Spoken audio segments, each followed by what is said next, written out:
now for something quite different. We have our next speaker is a naturalist and an artist and a biologist. And he's going to, his name is Rich Dolan. And when I put out the call for the virtual Sunfish Symposium, I said, calling all artists as well. And Rich wrote in and said, yeah, I've done some sunfish sculptures. And I've also liked to talk about art and marine conservation and how art can inform marine conservation and observations of the world. Being a naturalist informs his art. So I thought it would be great to have Rich come on and talk a little bit about his art. Hi, Rich. Hi, can you guys hear me? And I see a beautiful backdrop with gorgeous sculptures. I'm so excited. Well, thank you for having me. Thank you and Joe and John for getting this thing going. And I actually want to say thanks to a fellow at the Center for Coastal Studies out of Cape Cod. Owen Nichols was the fella who works with the fisheries, and he told me about all this. He sent me the email. Oh, good. Special shout out to those people out in Provincetown. But yeah, thanks again for having me along. Yeah, so you're talking to us from the San Juans up in Washington State, or? Yeah, I've relocated to San Juan Island and I've just been doing a prolonged residency out here. Mhm. And it's given me some time to talk with some scientists, not just from here, but around the world. I mean, case in point right here. Yeah, great. Yeah, All righty. Well, we'll just hand it over to you. I'm looking forward to hearing what you have to say. great. So am I. Let's see what they say. Yeah, so being invited to a scientific symposium is always a great honor. Having a fine arts background, I've always tried to find my place in the scientific field. And my background was as a whale watch naturalist back in Boston, Massachusetts. I worked with that whale watch for several years. So I have some experience with public outreach and education. And Boston is also a great hub for tourism, where you have people from different cultures and different geographies coming from all across the world. And that presents some obstacles, such as language. So I learned from experience through education that you can use as much scientific information and empowering language as you can.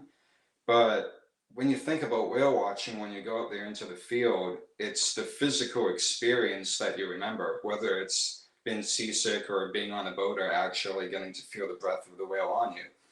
So I started thinking, well, if those are the experiences that you carry with you as much as you do the data, hopefully, well, why not allocate your outreach to maybe something visual and physical?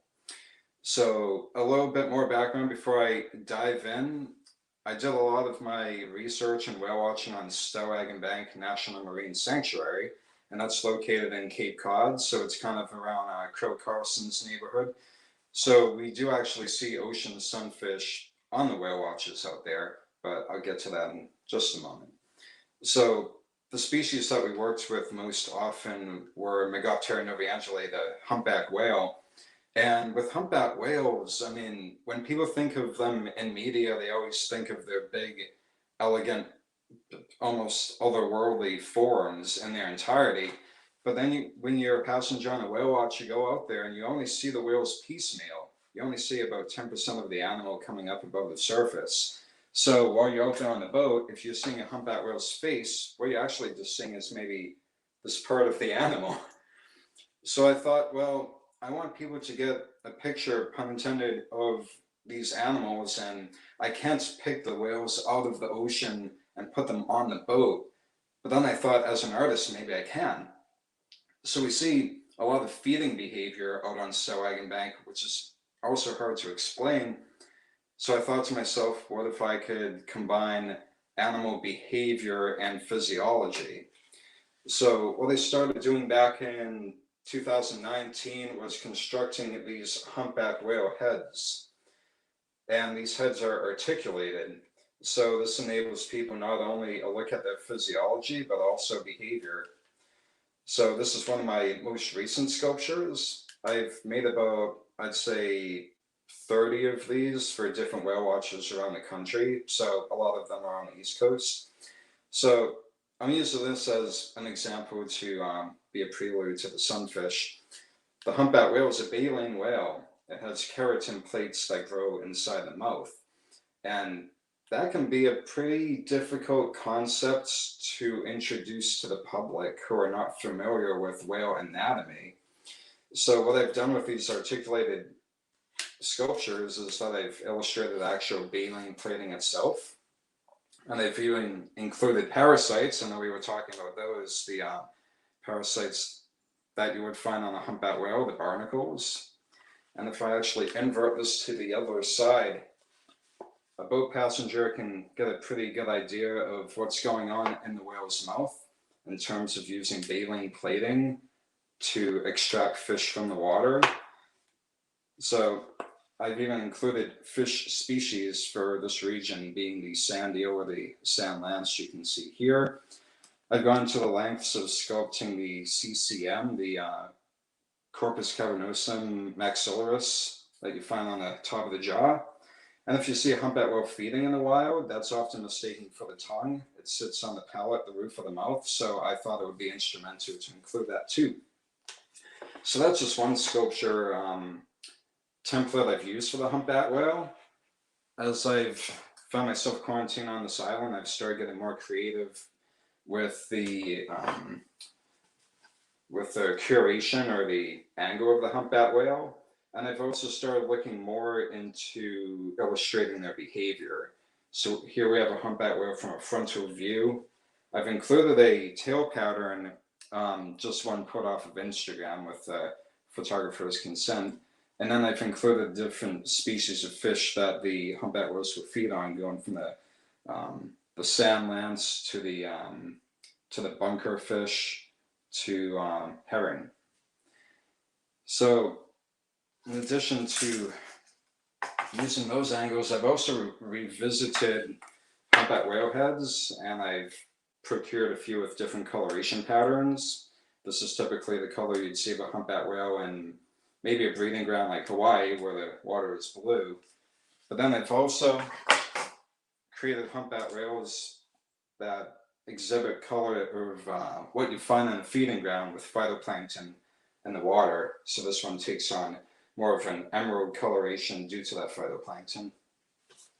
And I've gotten a bit more abstract and a little more, I think, endeavorous with the scale of my projects.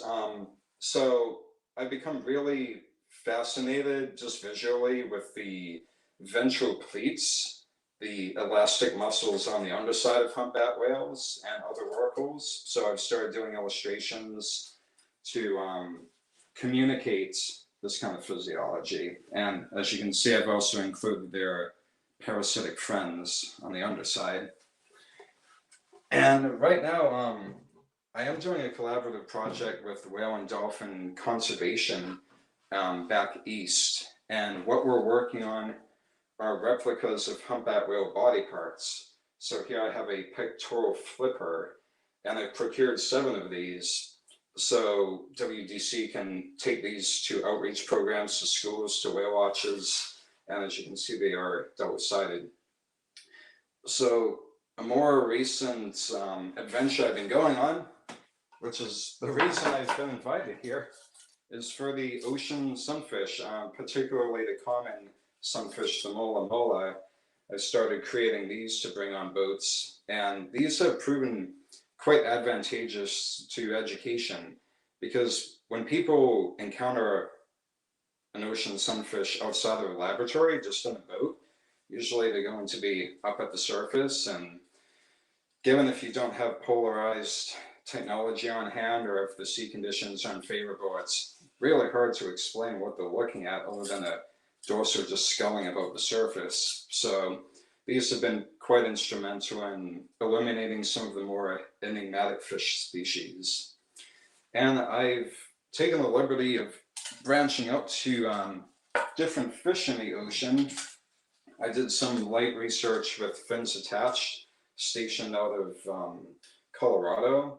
They do a lot of white shark satellite tagging out of Guadalupe, and also some research in Cocos Island. So I've been procuring the sculptures of the white shark as well. And also revisiting sharks from different angles. I've also procured a basking shark as well. So I was excited to hear that there is some of our company here who has done research with basking sharks. And I'm frankly just honored to be in everyone's company. I hope people reach out. It's awfully difficult just creating these sculptures from photos I find online. So if anyone wants to share any material, I could respond in kind. And it'd be nice to have some more biologically accurate sculptures.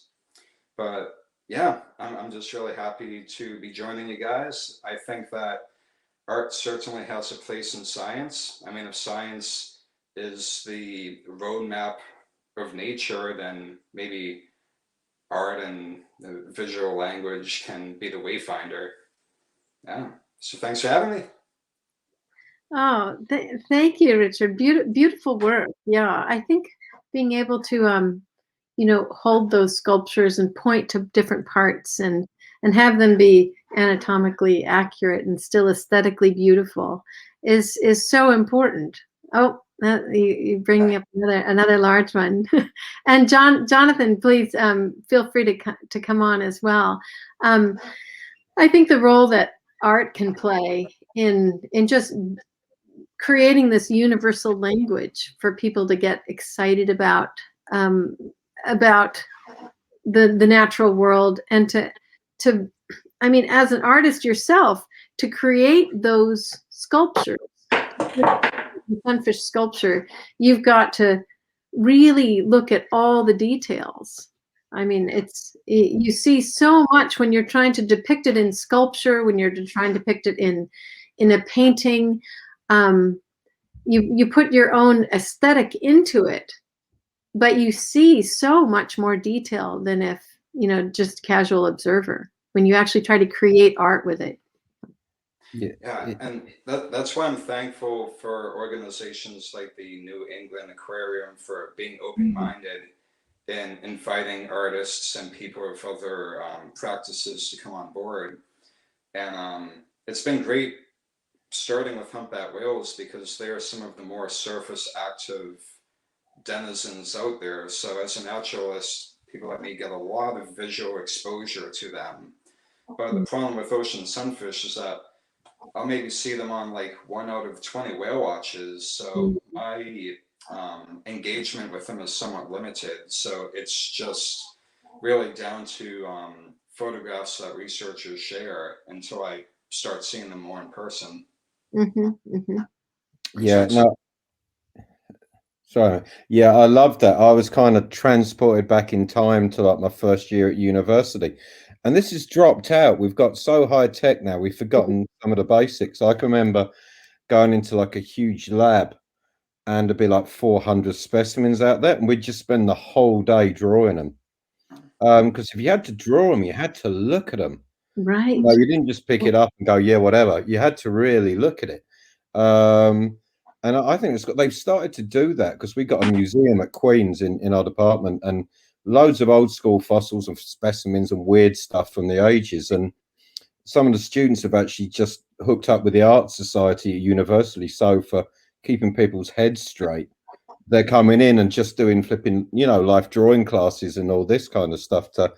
And it's really good. And I think you're right. And somewhere down the line, someone tells us, I already hate it when people talk about creative things and then science on different, you go, it's not totally separate things, man. There's like a spectrum and we're all somewhere in it. I work on basking sharks and we're going to talk because I've got a lot of good footage and stuff that we can talk about. And then other weird critters like skates and some of these weird skates that we work on. And there's a nice story with the basking shark because I'd spend 30 seconds on this, that we used to think they had really strong sight fidelity, but we tagged one in Ireland and then the satellite transmitter died off. And 3.5 years later, in the summer when it should have been back in Ireland, it was in Nantucket.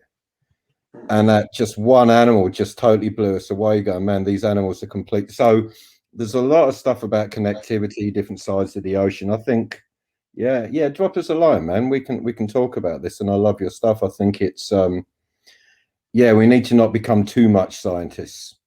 My wife's an artist, and I think it keeps me a little bit grounded. It's always tease. I say, it's cool that I'm a marine biologist. That's pretty cool, isn't it? And she's like, yeah, kind of, whatever. And I think we need a little bit of that in our lives. Oh yeah. I think I think bringing in that emotional component that art can trigger too, is that's how we learn. That's how we change minds. That's how we get people engaged is through the heart. So, and through emotional ways, and sculpture, poetry, dance, all the arts I think are needed to bring people into a heightened awareness of what lives in the ocean and what our impacts on the ocean are. So I think it's I really think artists have such a monumentally important role. I have always had a monumentally important role in culture, but certainly now for exposing some of the perils of our fast-paced lives and some of the possibilities as well, and potential. So I think and it's C.P. Snow's, that we're these two different schools of, two different cultures. I think that's a false dichotomy. Artists are, dive in and are just as passionate at revealing discoveries as scientists are. I think we think in similar ways, complementary ways. Yeah. Yeah, well, it is. I mean, my big, deep scientific thought is always, what's that about? And I think that's what the artists are doing as well. Central concept in art as well is like, what is that? And let's take another look at that and see what else you can see. Yeah. So yeah, I agree fully. And the detail on those sunfish models, man, that's insane. Yeah, that's insane. And I was elated to see some of the other art that you guys shared, and also just taking a look at some of the scans and some of the photos of the juveniles. I have a friend, Megan Source, who actually provided possibly some of the photos from the Harvard Museum of Comparative Zoology, and she's shared some photos she's taken of them in the juvenile state, and I would just love to branch out and cover the different stages of the mola's life, because general public does not know about this stuff, and I feel like they would be excited to know. So it's just a matter of taking this very heavy scientific language and translating it into something more accessible to them. Well, I think you should make some sculptures of the ontogenetic sequence of Molidae. Be great. Yeah. If people want to share some resources, I'll give them credit, and yeah, I could turn that into something physical. Yeah, it'd be wonderful. Because just last point on that was funny. I did a workshop at my daughter's primary school, and I showed a picture of a sunfish larvae, and she was in the class and just put her hand up and said, "Dad, is that what they call them, sunfish?" And I kind of went, in my head, I was like, no, not at all. And then I looked at the picture. I went, oh man, with the kid's eyes, that totally looks like the sun. Mm-hmm. Like this little round ball with spiky things sticking out of it. It's how you draw the sun as a kid. And I went, man, I've never seen that before. Yeah. So yeah. Well, that's great. Well, thank you, Richard, so much. And